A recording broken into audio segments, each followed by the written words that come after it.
Fala galera do Rottweiler, eu sou o Ricardo Carvalho e você está assistindo o canal Rottweiler de Verdade.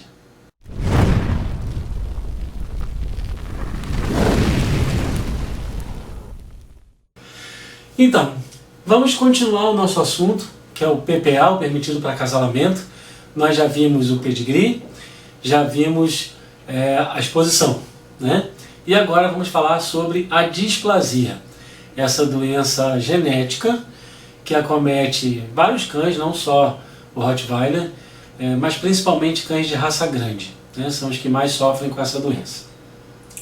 Por ser uma doença genética, é muito importante que o criador faça o controle de todo o seu plantel, tá? Todos os machos e suas fêmeas.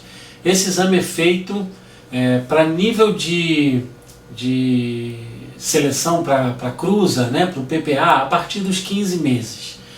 A OFA nos Estados Unidos e o Colégio Brasileiro de Radiologia Veterinária, eles consideram que o laudo é definitivo somente a partir dos 24 meses. Mas os clubes de raça, incluindo o ADRK na Alemanha, para fins de reprodução, aceitam chapas a partir dos 15 meses. Tá? Bom, se o seu veterinário não for o super-homem, né, aquele super-herói conhecido, não tem outra forma de diagnosticar a displasia senão fazendo um raio-x. Se ele fosse super-homem, tudo bem, a visão de raio-x dele podia diagnosticar, né? Caso contrário, não existe nenhuma outra forma de você diagnosticar a displasia sem ser pelo raio-x. É claro que um veterinário experiente, com exame clínico, pode entender que um cão possa ter a displasia por conta de alguns sintomas. Tá? Agora, existem cães displásicos que não apresentam nenhum sintoma. Então, não adianta mandar o cachorro deitar, puxar, levantar, pular. Nada disso vai fazer com que o veterinário possa dar um laudo, né, sobre a displasia daquele animal. Somente raio-x. Então, meu veterinário olhou para ele e disse que ele não tem. Se for o super-homem, fica tranquilo, está tudo certo. Se não for, leva correndo no ortopedista, porque esse veterinário não sabe o que está fazendo. Tá? Bom, então fez a chapa. Para fazer essa chapa, o cachorro precisa estar sedado, porque ele tem que ser colocado, como vocês vão ver no vídeo, né? Nós vamos passar um vídeo para vocês. Ele tem que ser colocado numa posição muito desconfortável, que ele sem a sedação não permitiria. Ele ia automaticamente fazer força, ia puxar as pernas, não ia deixar colocar na situação. Então por isso o cachorro tem que ser sedado para fazer o exame de displasia coxofemoral. Tá? A displasia coxofemoral, ela é representada pela sigla HD. Então vocês vão ver muito por aí nos anúncios dos criadores, HD- ou HDA. Sinal que o cachorro é isento de displasia, ele não tem. E tem depois o HD mais menos, que seria o HDB, HD mais, que é o HDC, aí o HD mais, que é o HDD, tá? É a mesma coisa.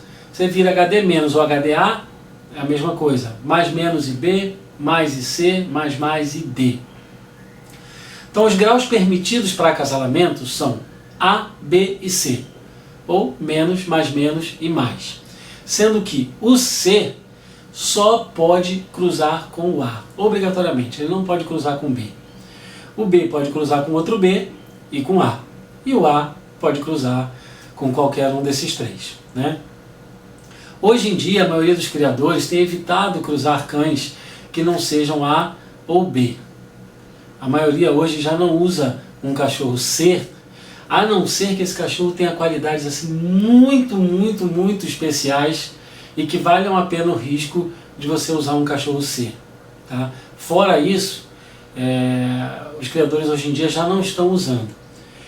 Porque a displasia é uma doença doença hereditária, né? Desculpa, genética. Então, quando a gente tem uma doença que ela acomete só um par de genes, é mole. Você não cruza aquele cachorro que tem aquela doença e resolveu o problema. Mas a displasia, ela é poligênica, é mais de um gene. Então ele pode não ter a doença, mas ele carrega um desses genes lá.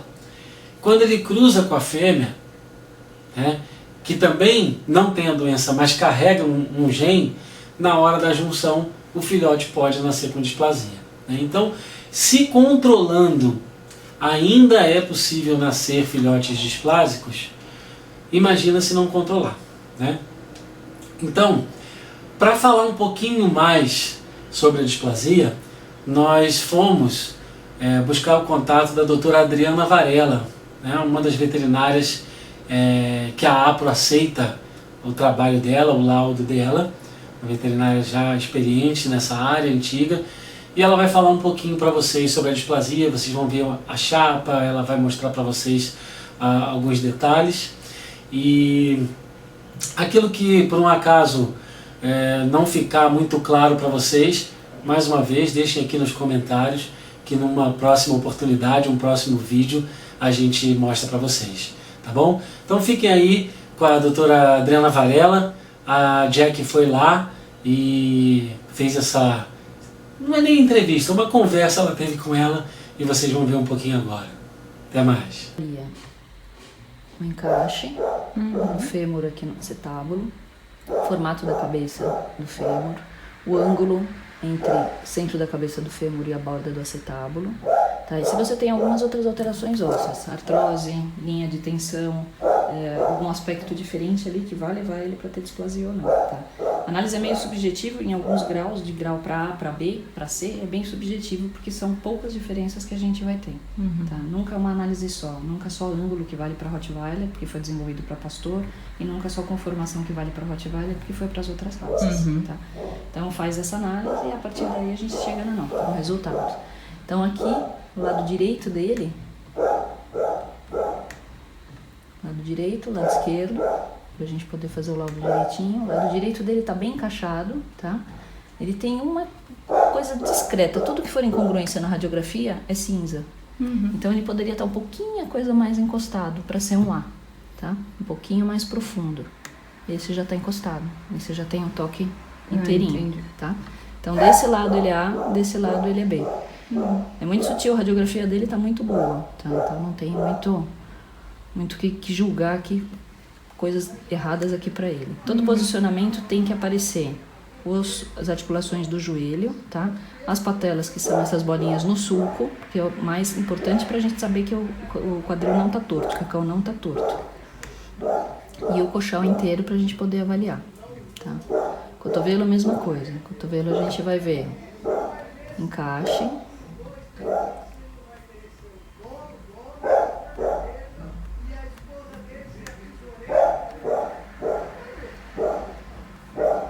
você vai ter que ver o encaixe, quanto mais justo ele tiver, melhor, tá? Então aqui são os ossos do braço, do antebraço e do braço dele. Quanto mais justo tiver, menos alterações da conformação, ele tem que ser bem arredondado, não pode ser especulado, não tem outras alterações, ele está no normal. Se tiver dúvida nessa posição, achar alguma coisa estranha, a gente faz uma segunda posição, que é esticado, tudo para poder comparar. No esquerdo a mesma coisa. Tem que ter um pouquinho de incongruência, mas ainda é permitido, tá? A incongruência pode ir até 2 milímetros de distância entre a borda de um osso e do outro, pra gente configurar uma incongruência mesmo. Outros sinais de displasia a gente vai avaliando e ele não tem, para eu poder te mostrar. Ele passou no exame, então passou no exame. É mais difícil de eu te mostrar o que tá errado ou não.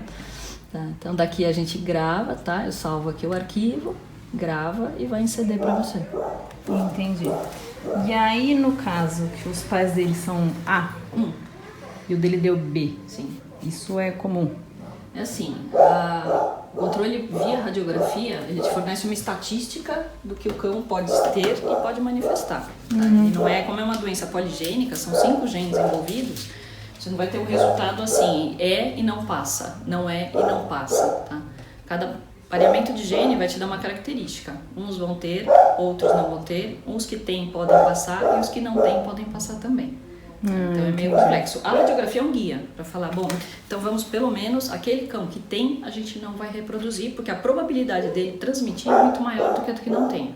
Sim. Então um cão normal, ele tem 10% de chance de transmitir. Um B, ele vai para 20% de chance de transmitir. Um C vai para 32%.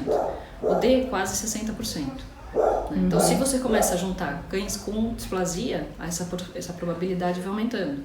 2 As, 10% da ninhada, você pode ter chance de ser displásico. Um A com B, 26%. Um B com B, 35%. Um B com C, 45%. Então aí você vai fazendo, bom, em 10 filhotes, 4 eu posso ter problema. Às vezes não nasce nenhum com problema, tá? Mas vai numa próxima geração, você vai começar a aparecer. Entendi. Tá? Se de repente tiver uma linhagem inteira de As, não... É genética, não vai garantir que na quinta geração você pode ter um displásico ali no meio. Ah, entendi. E no caso dele, B não precisa de nenhum tipo de tratamento, não precisa nada. Tá ótimo. Ele é uma radiografia boa, ele não tem displasia, mas ele tem uma imperfeição, ele não é um excelente. Né? Então, entendi. ele teria que estar um pouquinho mais congruente ali para ser um excelente. Certo. Mas não é considerado displasia para E ele. displasia para o manejo também não? Displasia para o manejo só se o cão tiver tendência. Tá? Se o cão furar e não tem nada, o manejo vai contribuir muito pouco. Se ele for B, C e ele tem um manejo ruim, obesidade, piso muito liso, treino muito forte no filhote, alguma coisa assim, aí sim você pode exacerbar essa condição.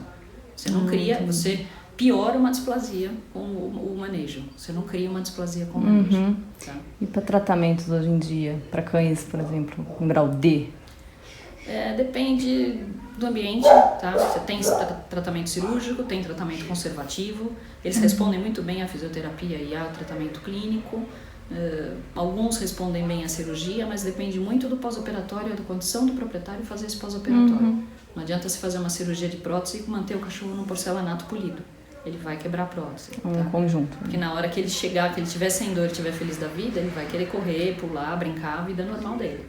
Tá? Você tem uma outra cirurgia que é a denervação. Você tira a sensibilidade ali da cápsula. Se você não tiver um manejo adequado, você ganha outras lesões. Porque ele não tem dor, ele não tem mais limite. Entendi. Então é meio parcimônia. Tem que, cada caso tem uma conduta ali para poder avaliar para cuidado. Tá. E a partir mais ou menos de quantos meses você... De repente um cãozinho começa a demonstrar que ele tem um grau? Depende do grau. Ele vai demonstrar a clínica dele, sensibilidade, coisa assim, se ele tiver realmente um grau de displasia a partir dos 5 meses. Já vi aparecer cachorro com dificuldade para se movimentar. Ah, entendi. Então o cão tem que ter disposição. O que você detecta é que o cão tem uma displasia, que tem um problema de dor. Ele brinca pouco, ele é desanimado, ele tem diferença, você vê a frente dele muito mais desenvolvida do que o posterior. Ele não responde na brincadeira com os outros filhotes, logo ele está deitado, ele tem dificuldade para levantar, ele primeiro senta para depois ficar em pé, ele não consegue levantar de uma vez. Então essas limitações indicam para você fazer o controle mais precoce. Tá. Fazer um controle de um cão normal com 5 meses não te diz muita coisa, porque ele vai se desenvolver, ele ainda vai modificar aquela articulação inteira. Então tem que acompanhar, o clínico tem que acompanhar e daí ele vai dar para radiografia. Tá ok. Então obrigada, doutora. Então, pessoal, é isso aí, tá? Vocês viram o que a doutora Adriana Varela falou. Vamos sempre ter a consciência de, na hora de buscar um acasalamento, sempre usar cães com laudo de displasia e, claro, com um laudo que seja permitido para acasalamento, tá certo? Então, já temos 3 coisas: pedigree, exposição, laudo de displasia.